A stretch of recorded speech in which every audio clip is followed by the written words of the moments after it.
உறுப்பினர்களுக்கும் ஒருங்கிணைந்த சிறப்பாசிரியர் சங்கத்தின் மாநில மாவட்ட ஒன்றிய நிர்வாகிகளுக்கும் உறுப்பினர்களுக்கும் வணக்கம் கலந்த நன்றியை தெரிவித்துக் கொள்கிறேன். மேலும் இங்கே வந்திருக்கும் அனைவருக்கும் என்னுடைய நெஞ்சார்ந்த நன்றிகள். நான் இன்னும் சிறப்பாக செயல்பட வேண்டும், இன்னும் சிறப்பாக செயல்பட திட்டமிட வேண்டும் என்று என்னை எண்ண வைக்கும் அளவில் இங்கே வருகை புரியாமல் வீட்டில் அமர்ந்திருக்கும் அனைவருக்கும் மிகப்பெரிய நன்றிகள். நம்முடைய 12 ஆண்டு கால வழி எப்படியாவது தீர்ந்து விடாதா என்று நாமும் பல கட்ட போராட்டங்களை நடத்தி ஒவ்வொரு முறையும் மனம் தளர்ந்து சென்று கொண்டிருக்கின்றோம். நான் தோல்வி என்று சொல்ல மாட்டேன், மனம் தளர்ந்து வெற்றி கைக்கு கிடைக்காமல் சென்று கொண்டிருக்கின்றோம். அந்த வெற்றியை அடையும் வரை நாம் போராட்டத்திலிருந்து ஓயப்போவதில்லை. தொடர்ந்து போராடி கொண்டே இருப்போம். போராடினால் மட்டும்தான் வெற்றி கிடைக்கும் என்பது கடந்த ஆட்சியில் மட்டுமில்லை, இந்த ஆட்சியிலும் அதே நிலைதான் நீடிக்கிறது.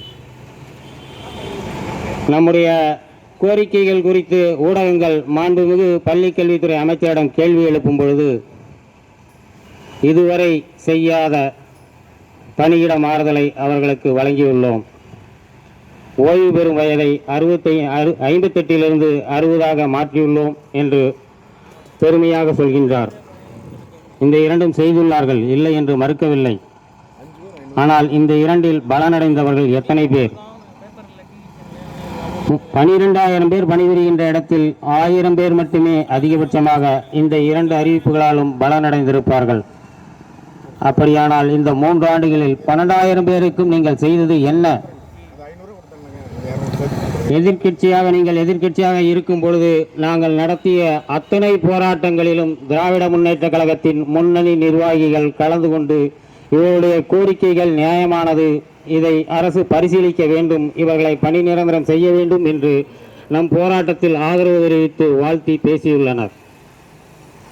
திராவிட முன்னேற்ற கழகத்தின் முன்னணி நிர்வாகி, முதுபெரும் நிர்வாகி, சில நாட்களுக்கு முன்பு வரை உயர்கல்வித்துறை அமைச்சராக இருந்த மதிப்பிற்குரிய ஐயா திரு பொன்முடி அவர்கள் 2017ஆம் ஆண்டு எதிர்க்கட்சி உறுப்பினராக சட்டமன்றத்தில் உரையாற்றும் பொழுது பகுதி நேர ஆசிரியர்களை பணி நிரந்தரம் செய்ய வேண்டும் என்று வலியுறுத்தி பேசியதோடு மட்டுமல்லாமல் அப்போதைய கல்வி அமைச்சர் திரு செங்கோட்டையன் அவர்களை பார்த்து, உங்களுக்கே தெரியும், நாமெல்லாம் பள்ளியில் படிக்கும் பொழுது உடற்கல்வி ஆசிரியர்கள், ஓவிய ஆசிரியர்கள், இசை ஆசிரியர்கள், கிராஃப்ட் ஆசிரியர்கள் எல்லாம் முழு நேரமும் வேலைக்கு வருவார்கள் என்று சொன்னார். அன்று அந்த கல்வி அமைச்சரை பார்த்து இவர் கேட்ட கேள்வியை இன்று நாம் யாரை பார்த்து கேட்பது? எதிர்கட்சியாக இருந்தால் ஒரு பேச்சு, ஆளுங்கட்சியாக இருந்தால் ஒரு பேச்சா? அதே சட்டமன்ற கூட்டத்தொடரில் புவனகிரியைச் சேர்ந்த திராவிட முன்னேற்ற கழகத்தின் சட்டமன்ற உறுப்பினர் சரவணன் அவர்கள் நம் கோரிக்கையை வலியுறுத்தி பேசினார். அதேபோல் 2017ஆம் ஆண்டு வள்ளுவர் கோட்டத்தில் மிகப்பெரிய ஒரு போராட்டத்தை நடத்தினோம். அந்த போராட்டத்தில் திராவிட முன்னேற்ற கழகத்தின் முன்னணி நிர்வாகி திரு TKS இளங்கோவன் அவர்கள் கலந்து கொண்டு நம்முடைய கோரிக்கையை வலியுறுத்தி பேசினார். 2021ஆம் ஆண்டு நடைபெற்ற போராட்டத்தில் 3 நாள் போராட்டத்தில் முதல் நாள் அப்போதைய திராவிட முன்னேற்ற கழகத்தின் சட்டத்துறை செயலாளர் திரு RS பாரதி அவர்கள் கலந்து கொண்டு நம்முடைய கோரிக்கையை வலியுறுத்தி பேசினார். அதற்கு அடுத்த நாளே திராவிட முன்னேற்ற கழகத்தின் துணை பொதுச் செயலாளரும் பாராளுமன்ற உறுப்பினருமான திரு ராசா அவர்கள் கலந்து கொண்டு நம் கோரிக்கையை வலியுறுத்தி பேசினார். இப்படி எதிர்க்கட்சியாக இருக்கும் பொழுதெல்லாம் நம் கோரிக்கையை பரிந்து பேசியவர்கள், வலியுறுத்தி பேசியவர்கள் இன்றைக்கு நமக்கான உத்தரவில் கையெழுத்திடும் இடத்தில் இருக்கிறார்கள், நமக்கான சட்டத்தை நிறைவேற்றும் இடத்தில் இருக்கிறார்கள். ஆனால் நம்மை கண்டுகொள்ளாமல் இருப்பது ஏன் என்றுதான் தெரியவில்லை. இன்னும் நாம் என்னதான் செய்ய வேண்டும் என்று இவர்கள் எதிர்பார்க்கிறார்கள் என்றும் தெரியவில்லை. எத்தனை போராட்டங்கள், எத்தனை மன உளைச்சல்கள், எத்தனை இறப்புகள். இதற்கு மேலும் நாம் என்ன செய்ய வேண்டும் என்று சொன்னாவது அதையாவது செய்யலாம். அதுவும் என்ன செய்யணுன்றது சொல்ல மாட்டேன்றாங்க. கேட்கும் போதெல்லாம் அமைச்சர் சொல்கிறார், நிதித்துறையில் பெண்டிங் நிற்குது, நான் அறிவிச்சிட்டேன், நிதித்துறையிலிருந்து இன்னும் வரல அப்படிங்கிறார்.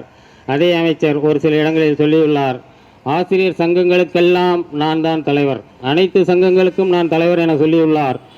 எங்கள் சங்கங்களின் தலைவரை பார்த்து நான் கேள்வி கேட்கிறேன், நீதித்துறையில் நிற்கிறது என்றால் அங்கே பேசி வாங்கி தர வேண்டிய அதிகாரம் உங்களிடம் இருக்கிறதா, எங்களிடம் இருக்கிறதா?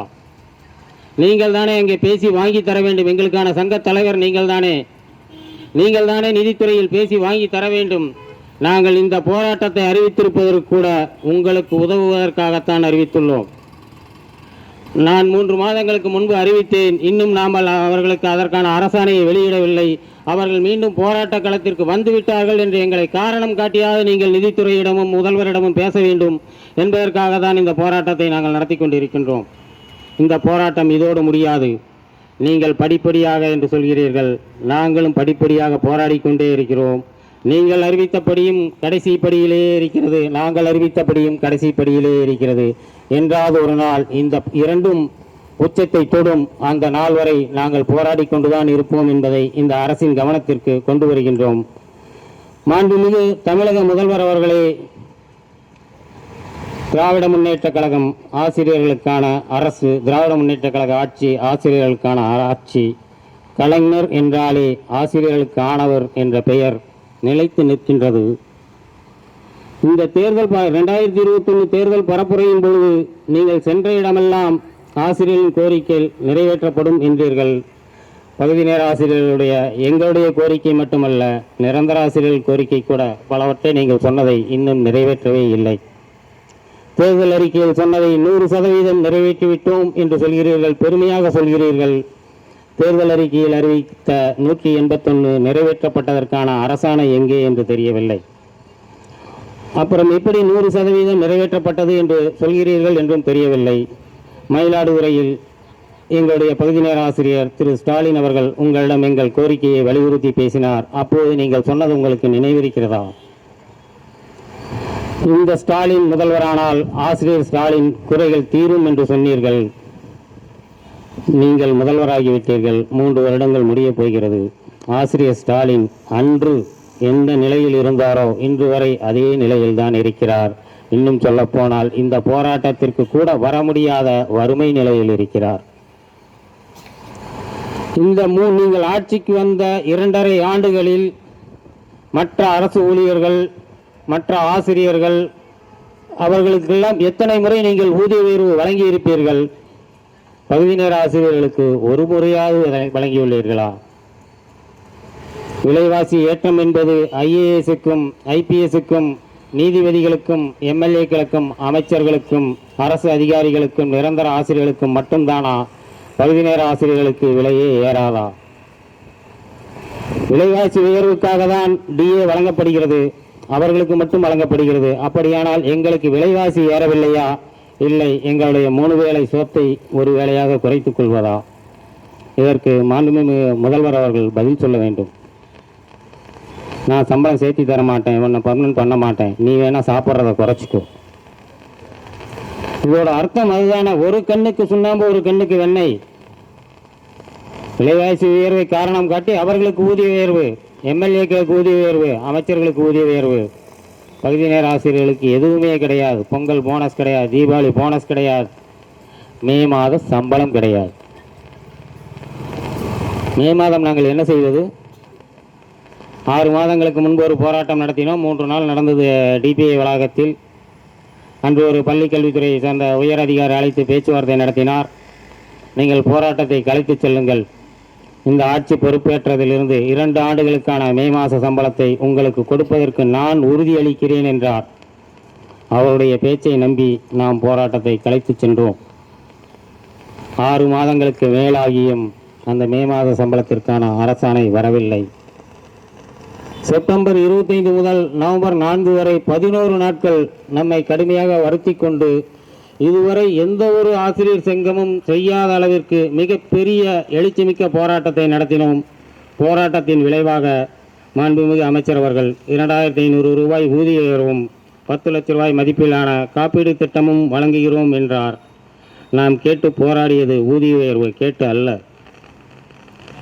எங்களுக்கு பணி நிரந்தரம் செய்யுங்கள், நீங்கள் நிதிநிலையை காரணம் காட்டுவீர்களே, ஆனால் முழு நேர வேலையாவது கொடுங்கள், அனைத்து வேலை நாட்களும் முழு நேர வேலையாவது கொடுங்கள் என்ற 2 கோரிக்கைகளை மட்டுமே நாம் வைத்தோம். ஆனால் நம் கோரிக்கைகளை நிராகரிக்கப்பட்டு அவர்களாக ஒரு முடிவெடுத்து 2500 ரூபாய் ஊதிய உயர்வை வழங்கினார்கள். அறிவித்தார்கள், வழங்கவில்லை, அறிவித்தார்கள். அந்த அறிவிப்பு இன்னும் அறிவிப்பாக மட்டுமே இருக்கிறது, அரசாணையாக வரவில்லை. சொல்கின்ற எதுவுமே நாங்கள் ஒரு போராட்டம் நடத்தினால் எங்களை பேச்சுவார்த்தைக்கு அழைக்கிறீர்கள், அங்கே எதையோ ஒன்று சொல்கிறீர்கள், இதை செய்கிறோம் அதை செய்கிறோம், கலைந்து செல்லுங்கள் என்று சொல்கிறீர்கள். நாங்கள் உங்கள் மீது வைத்திருக்கும் நம்பிக்கையில் கலைந்து செல்கிறோம். ஆனால் சொன்ன எதுவுமே இதுவரை அரசாணையாக வெளிவந்து நாங்கள் அனுபவிக்கவில்லை. சொல்லாததையும் செய்யும் திமுக அரசு என்று மாறுதட்டிக் கொள்கிறோம். சொன்னதை செய்யவில்லையே. சொல்லாததையெல்லாம் செய்கிறீர்கள், நாங்கள் மறுக்கவில்லை. சொன்னதையும் செய்யுங்கள் என்று கேட்கிறோம். நீங்கள் சொன்னது தானே, உங்களிடம் தானே கேட்க முடியும், வேற யாரிடம் நாங்கள் கேட்க முடியும்? நாங்கள் ஆட்சிக்கு வந்தால் பகுதி நேர ஆசிரியர்களை பணி நிரந்தரம் செய்வோம் என சொன்னது நீங்கள்தான். போராட்டத்தை கலைத்து சென்றால் மே மாத சம்பளம் தருகிறோம் என சொன்னது நீங்கள்தான். முழு நேர பணி தருகிறோம் என சொன்னது நீங்கள்தான். ஆனால் சொன்ன எதையும் இதுவரை நீங்கள் செய்யவில்லை. 2021 சட்டமன்ற தேர்தல் பரப்புரையின் பொழுது ஒவ்வொரு பகுதி நேர ஆசிரியரின் மனநிலையும் எப்படி இருந்தது என்பது எனக்கு தெரியும். அவர்கள் பரம்பரையே அண்ணா திராவிட முன்னேற்ற கழகம். ஆனால் பகுதி நேர ஆசிரியர்களை பணி நிரந்தரம் செய்ய வேண்டும் என்பதற்காக திராவிட முன்னேற்ற கழகத்திற்கு ஓட்டு கேட்ட ஆசிரியர்களை எனக்கு தெரியும். உங்கள் மீது அவ்வளோ நம்பிக்கையாக இருந்தோம். அத்தனை நம்பிக்கையும் பொய்த்து போனது. 2.5 ஆண்டுகள் பொறுத்துதான் இன்று அரசை விமர்சிக்கக்கூடிய சூழ்நிலைக்கு நாங்கள் வந்துள்ளோம். இதுவரை உங்களை விமர்சித்து கூட நாங்கள் பேசியது கிடையாது. குட்ட குளித்து கொண்டே இருந்தோம். என்றாவது ஒரு நாள் எழுந்துதானே ஆக வேண்டும். அந்த சூழ்நிலைக்கு எங்களை தள்ளியது நீங்கள்தான். இப்பொழுதும் சொல்கிறேன், இந்த போராட்டம் அடையாள உண்ணாவிரதமாக தான் நாங்கள் அறிவித்திருக்கிறோம். இதை நீங்கள் கவனத்தில் கொண்டு எங்களுடைய பணி நிரந்தர கோரிக்கையை, அதாவது நீங்கள் தேர்தல் அறிக்கை வரிசை எண் 181 அறிவித்த பணி நிரந்தர கோரிக்கையை உடனடியாக நிறைவேற்றி எங்கள் வாழ்வில் விடியலை ஏற்படுத்துமாறு தாழ்மையுடன் கேட்டுக்கொள்கிறோம். இல்லை என்றால் உங்களின் விடியல் எங்களின் கையில் என்ற எச்சரிக்கையோடு இந்த முடித்துக்கொள்கிறேன். நன்றி, வணக்கம்.